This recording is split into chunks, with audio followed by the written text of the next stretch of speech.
अस्सलाम वालेकुम एवरीवन, कैसे हैं आप सब। गाइस, आज का वीडियो दोबारा एक्सप्लेन करने के लिए, दोबारा से आपको रिमाइंड करवाने के लिए है कि थिंकिंग फ्रॉम द एंड कैसे करनी है।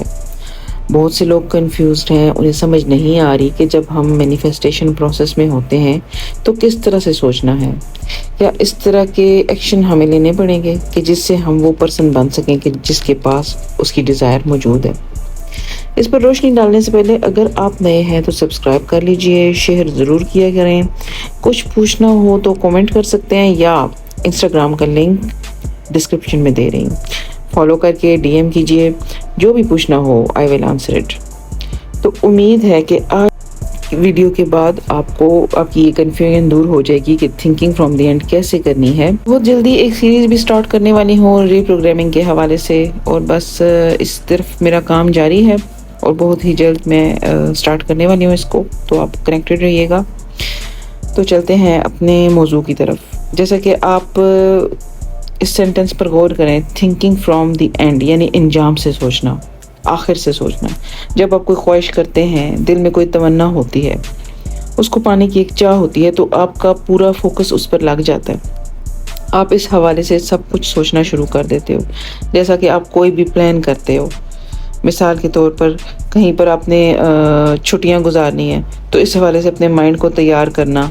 सर्द मकाम पर छुट्टियां गुजारनी हो तो सबसे पहले आप मकाम को चूज़ करते हो, फिर प्लान करते हो किस तरह के कपड़े चाहिए होंगे, वहाँ पर बुकिंग के लिए किस तरह का होटल हो, मालूमात लेना शुरू करते हैं।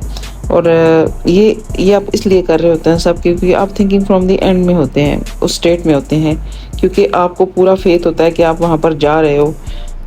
आप किस तरह से सोच रहे होते हैं, क्योंकि फिज़िकली तो आप वहीं पे होते हैं, यानी फिज़िकली तो आप जहाँ पर हैं वहीं पे हैं, लेकिन मेंटली आपका जो माइंड है वो उस स्टेट में होता है कि आप एंड से सोच रहे होते हैं। मतलब ख़ुद को सपोज कर रहे होते हैं कि मैं वहाँ पर हूँ और अब मुझे क्या क्या चाहिए, वहाँ जाकर मुझे कहाँ कहाँ विज़िट करना है, कितने दिन वहाँ पे गुजारने हैं, कब वापस आना है, क्या पहनना है, क्या खाना है। ये सब क्वेश्चंस खुद से करते हुए आप खुद को विजुलाइज कर रहे होते हो नेचरली वहाँ पर। आप माने ना माने गाइस, हम नेचरली विजुलाइज़र हैं। हम तमाम इंसान, हम जो भी सोच रहे होते हैं साथ साथ उसको विजुलाइज कर रहे होते हैं, साथ साथ उसको इमेजिनेशन में लेके आ रहे होते हैं। और अफर्मेशंस यानी कि हम उसी के मुताबिक एज्यूम कर रहे होते हैं, अपनी थिंकिंग के मुताबिक। क्या आपने कहीं जाने का प्लान किया हो तो अपने माइंड में आप इमेजिनेशन में स्नैप्स नहीं ले रहे होते वहाँ पे कि किस तरह से आप स्नैप्स लोगे।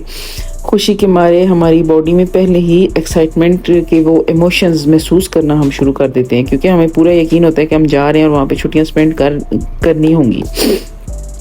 और फिर वो दिन भी आ जाता है जिस दिन हमें जाना होता है और हम वहाँ पहुँच जाते हैं।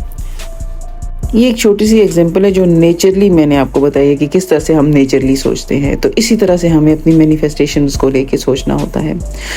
नेविल गोदार्ड का एक कोट आपने सुना होगा कि आप जो चाहते हैं वो अट्रैक्ट नहीं करते, आप जो होते हैं वो अट्रैक्ट करते हैं। तो मतलब ये है कि जो आपकी फीलिंग होगी, जिस तरह का आपका माइंडसेट होगा, उसी तरह के सर्कमस्टेंसेस आपकी ज़िंदगी में होंगे। अब एसपी हो या मनी हो, कुछ भी आपको मैनिफेस्ट करना है तो आपको फेथ रखना पड़ेगा कि ये डन है। जब भी सोचना है इसी पॉइंट ऑफ व्यू से सोचना है कि ये मेरे पास है। अब जेब खाली हो, बिल देने हो, तो कैसे सोचा जाए कि मैं ढेर सारी शॉपिंग करूं। भाई सिचुएशन जो भी हो, आपको यही सोचना है कि मेरे पास ऑलरेडी इतने पैसे हैं कि मैं फ़लाँ चीज़ ख़रीद लूँ। अब आप फिज़िकली उसको ख़रीदने जाए ना जाए, इस चीज़ के साथ इसका कोई ताल्लुक़ नहीं है, लेकिन माइंड में अबंडेंस क्रिएट करें। आपने इस फीलिंग को पास नहीं आने देना कि मेरे पास अभी कुछ नहीं है, मतलब पैसे के मतलब या फिर एसपी के मतलब कि वो नहीं है। अगर इस तरह का कोई नेगेटिव इमोशन या नेगेटिव सेल्फ टॉक होती है आपके अंदर, तो उसको फ़ौरन चेंज करें। वापस वही से थिंकिंग आपने शुरू करनी है जहाँ पर मतलब आपके पास वो सब कुछ है, आप वो पर्सन है जिसके पास वो चीज़ है ऑलरेडी। आपका इमेजिनेशन जो है वो एक ख़जाना है। एसपी आपके साथ नहीं है मगर माइंड में तो हो सकता है। आपकी इमेजिनेशन जो है वो हर उस चीज़ को क्रिएट कर सकती है जो आपके पास नहीं है। सोचना शुरू करें, विजुलाइज करना शुरू करें, अफर्म करना शुरू करें। शादी के बाद की लाइफ को पहले ही विजुलाइज करें। इसके साथ ख़ुद को हर जगह महसूस करें, पार्टी में, शॉपिंग करते हुए, चाय पीते हुए। माइंड में इससे बातें करें, एक खुशी को महसूस करें, उस खुशी को कि जो वो ऑलरेडी साथ होता तो होती। वही खुशी और वही इत्मीनान, वही तवक्कल जो कि वो साथ होता तो आपको महसूस होता। इन तमाम चीज़ों में ग्रेटिट्यूड को मत भूलिएगा। सुबह शाम आप ग्रेटिट्यूड करें, और जब भी आपको पॉजिटिव थिंक कर रहे हो तो साथ में ग्रेटिट्यूड लाजमी करें।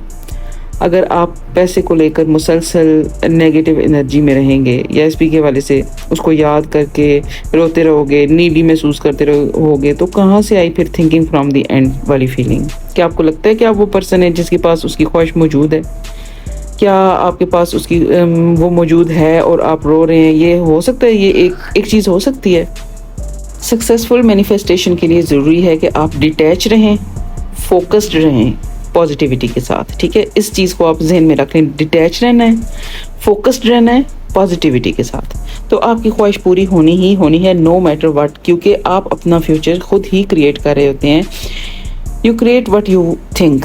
अब सवाल ये पैदा होता है कि अगर आप बीमार हैं और सेहत को अट्रैक्ट करना चाहते हैं तो कैसे फील करें कि हम हेल्दी हैं? तो इसके लिए आपको फोकस हटाना पड़ेगा अपनी बीमारी से। आपको ये सोचना छोड़ना पड़ेगा कि आप बीमार हैं और आप किस हद तक हैं, कितने हैं, ये मतलब कोई मैटर नहीं करता। और विजुलाइज करना शुरू करेंगे कि आप हेल्दी हैं।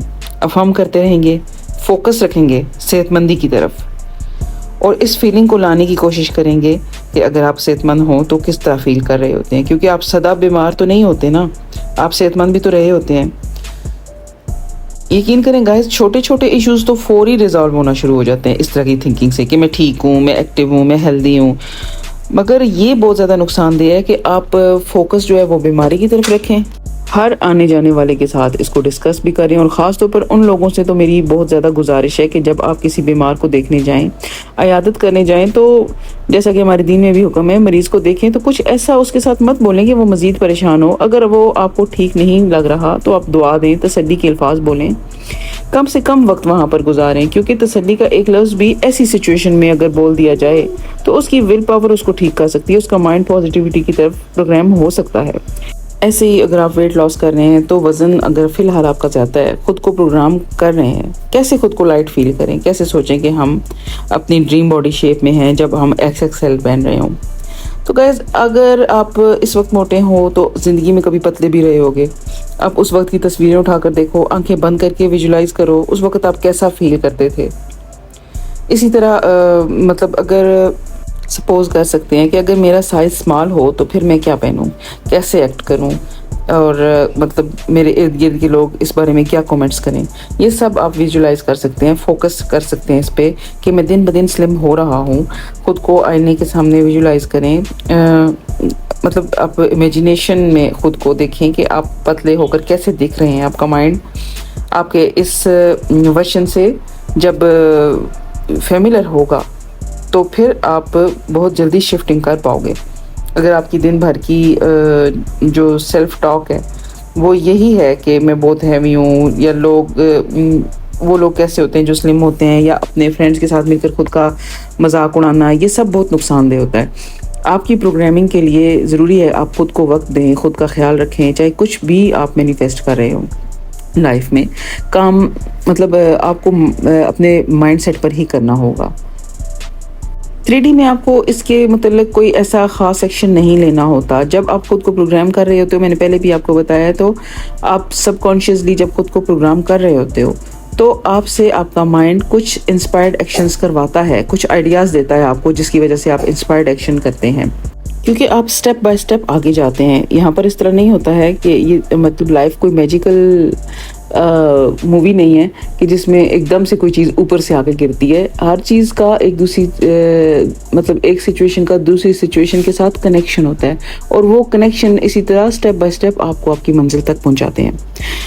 वीडियो पसंद आए तो लाइक शेयर और सब्सक्राइब ज़रूर कर दीजिएगा गाइस। कमेंट्स में बताइएगा, और कोई क्वेश्चन हो तो ज़रूर पूछिएगा। मुझे खुशी होती है आपकी हेल्प करते हुए, आपको जवाब देके, आपको सेटिस्फाई करके कि मतलब कहीं से भी अगर कोई चीज़ ज़हन में रह जाए आपके तो आप ज़रूर मुझसे पूछें। मेरा नाम सैर है, मैंने law of assumption, law of attraction पर डीपली स्टडी की, उसको अपनी ज़िंदगी पे अप्लाई किया, और अगर सही डायरेक्शन पर काम किया जाए तो ये वाकई काम करता है गाइस, आपके हक में काम करता है, आपकी डिज़ायर्स को पूरी करता है। और अगर आप गलत तरीके से करेंगे इसको तो ये आपके ख़िलाफ़ जाएगा। यानी कि ये तो वही वही आपको दिखाएगा, ये तो आपको वही बताएगा जो आप सोचते हो, ये आपके लाइफ में वही चीज़ें लेकर आएगा जिन चीज़ों पे आपका फोकस है। तो कॉन्शियसली मैनिफेस्टिंग एक फ़न है। फ़न की इस जर्नी में मैं आपको साथ लेके चलना चाहती हूँ। नेक्स्ट वीडियो तक इजाज़त चाहती हूँ। Take care.